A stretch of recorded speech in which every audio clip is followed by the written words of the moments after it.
Eu sou Mário Persona e essas são as respostas que eu dei aos que me perguntaram sobre a Bíblia. É interessante nós repararmos como o Espírito Santo tem cuidado com a precisão das informações.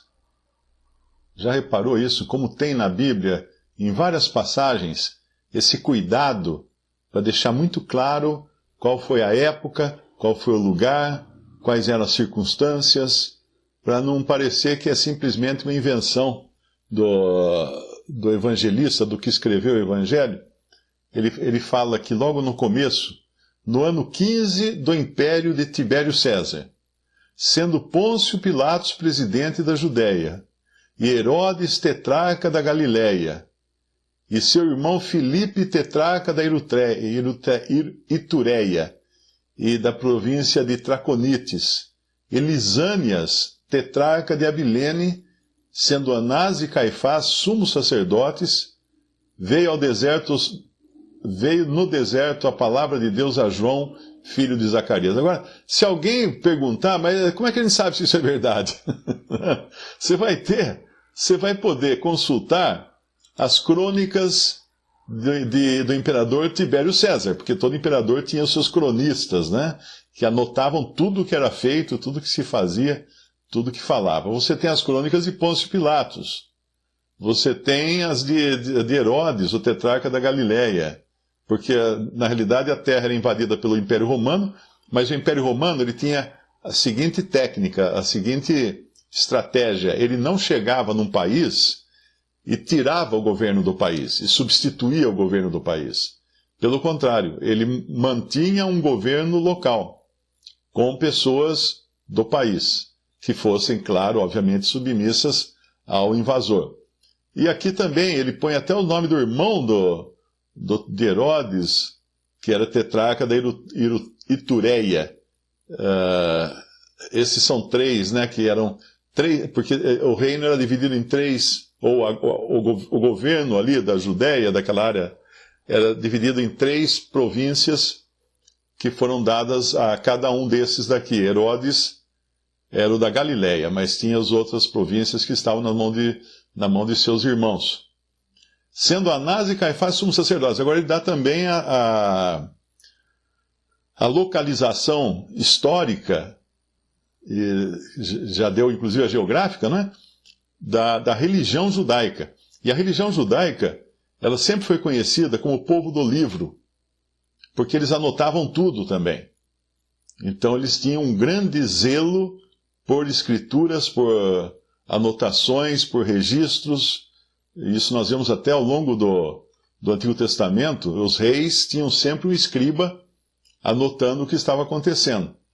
Então era um povo bastante desenvolvido, o povo de Israel. Muito desenvolvido para a sua época, inclusive. Então nós temos aqui a localização histórica e geográfica desses fatos. Daí vem o fato em si. O que era o fato? O fato é que a palavra de Deus veio no deserto. Isso é significativo, porque era assim que Deus via o povo de Israel nessa época. Israel, se você lê o Antigo Testamento, você fica escandalizado de ver a que nível chegaram os reis de Israel. Assim, um nível baixíssimo. Nós temos passagens no Antigo Testamento em que dá para perceber pelas passagens que no templo de Jerusalém existiam ídolos pagãos. Cada rei que vinha trazia o seu ídolo pagão e botava lá dentro do templo. Existiam câmaras de prostituição, prostitutas que atendiam seus clientes dentro do templo. Existiam as câmaras dos prostitutos, né? Dos prostitutos, dos homens que se prostituíam também. Tanto é que teve um rei lá depois que ele tira tudo isso do templo. E cada rei que vinha, se vinha um rei justo, como Ezequias, por exemplo, ele dava um rapa nisso tudo e limpava. Mas daí vinha um outro e botava tudo de novo. Então, o que era, na verdade, era uma casa de Deus totalmente tomada de demônios e e de atos imorais. Era assim que estava Israel no seu declínio. Mas aí chega um momento que parece que as coisas mudam. Em 400 anos, que é desde o último escrito do Antigo Testamento até o Evangelho, aconteceu alguma coisa que limparam tudo aquilo. O templo estava um primor. Herodes havia reformado o templo. O próprio Herodes era convertido ao judaísmo, mas ele mesmo não vinha de linhagem israelita, né? O Herodes era, acho que idumeu, se não me engano. Ele era de um outro povo. Mas era essa bagunça que estava no povo de Israel.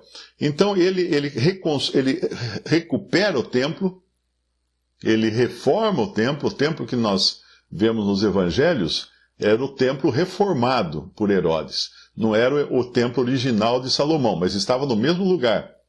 E era também reconhecido pelo Senhor como a sua casa. Ele reconhece, apesar de ter sido reformado, e reformado por alguém que não era de uma linhagem correta ali de Israel, mas o Senhor reconhecia que ali era a casa que pertencia a ele. Então, quando vem esse Herodes e reforma tal, nós vemos o Israel da maneira que o Senhor fala, e a gente pode até abrir lá, porque essa passagem é muito mal interpretada.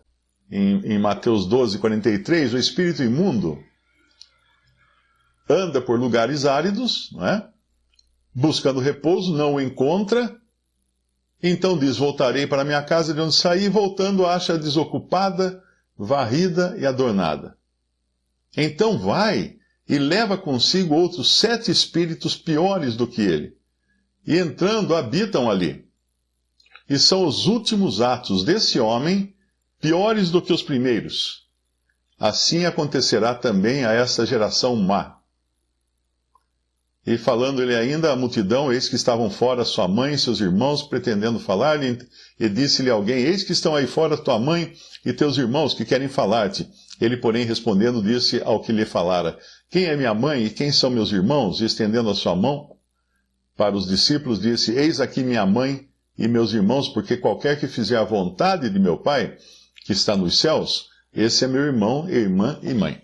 Então isso aqui, esse homem, na realidade, esse exemplo que ele dá aqui, quando o espírito imundo tem saído do homem, anda por lugares áridos, buscando repouso e não encontra, então diz, voltarei para a minha casa, de onde saí, voltando acha desocupada, varrida e adornada. O assunto aqui não é o homem. Não é o homem, é a casa. A casa de Deus, que era o templo de Jerusalém, estava limpa, varrida, desocupada, varrida e adornada. E aí ela está pronta para receber 7 espíritos piores para habitar ali. E aí os últimos atos desse homem são piores que os primeiros. E nós vemos que era assim a situação de Israel. Essa parábola que o Senhor Jesus conta tem a ver com a casa do Senhor, tem a ver com Israel. E tem a ver com o estado em que eles estavam, com tudo bonitinho, tudo ISO 9000 estava o templo, né? Você não vê a sociedade, eles não eram idólatras nesse momento aqui. O Antigo Testamento fala tanto de idolatria, quando você chega nos evangelhos, você fala assim, mas cadê os ídolos? Como é que esses judeus podem ser maus se eles são tão zelosos da religião? Tem os fariseus, tem os saduceus, tem os essênios, tem todos os escribas, tem os herodianos, tem todos esses partidos dedicados em manter a cultura, a religião e tudo mais. Cadê os ídolos? Não tem os ídolos. Os ídolos eram eles próprios. Ali eles tinham chegado no ponto em que o homem era o ídolo do homem. Por isso eles limparam tudo, a casa, deixaram tudo arrumadinho, mas quando o Senhor Jesus, o Senhor da casa, o dono da casa veio, eles falaram não. Não queremos que este reine sobre nós.